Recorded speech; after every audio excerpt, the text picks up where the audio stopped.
रामायण के अनुसार लंका के राजा रावण की भगवान राम के साथ युद्ध में हार हुई और उसकी मौत हो गई। रावण की मौत के बाद लंका में चल रहा युद्ध समाप्त हो गया। युद्ध के बाद राम, सीता और लक्ष्मण के बारे में हर किसी को जानने की इच्छा रही। लेकिन युद्ध के बाद रावण की पत्नी मंदोदरी का क्या हुआ, शायद ही कोई जान पाया और कम ही लोगों ने इसके बारे में जानने की कोशिश भी की। मंदोदरी के बारे में आपको बताएं उससे पहले हम आपको मंदोदरी के जीवन के बारे में बताते हैं। हिंदू पुराणों में की एक कथा के अनुसार मधुरा नामक एक अप्सरा थी जो माता पार्वती को बहुत चाहती थी। एक दिन मधुरा माता पार्वती से मिलने कैलाश पर्वत पर पहुंची गई, लेकिन माता पार्वती वहां नहीं थी। मधुरा ने भगवान शिव को देखा तो वो उनको आकर्षित करने में लग गई और उसने पूजा शुरू कर दी। कुछ समय बाद जब माता पार्वती वहां पहुंची तो यह देखकर बहुत गुस्सा हुई।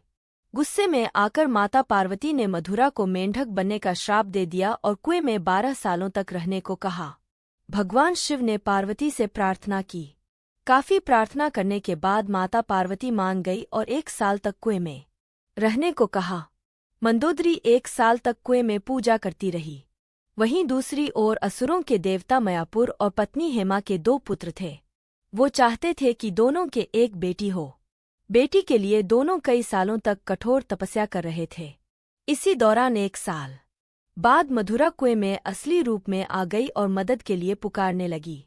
मधुरा की आवाज सुनकर मयासुर ने पूजा समाप्त की और मधुरा को गोद में उठाया। मयासुर ने इस लड़की का नाम मंदोदरी रखा। कुछ सालों बाद रावण एक बार मयासुर से मिलने गया।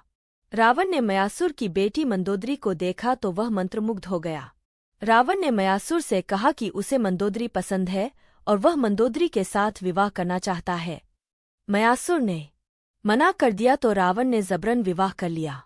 विवाह के बाद दोनों के 3 पुत्र हुए। मंदोदरी को पता था कि रावण बहुत अहंकारी है और वो जिस मार्ग पर चल रहा है उसका विनाश निश्चित है। मंदोदरी ने रावण को भगवान राम की पत्नी माता सीता को वापस भेजने को कहा, लेकिन रावण ने मना कर दिया। भगवान राम और रावण के बीच युद्ध हुआ। रावण के मरने के बाद मंदोदरी युद्ध भूमि पर गई और विनाश देखकर अत्यंत दुखी हुई।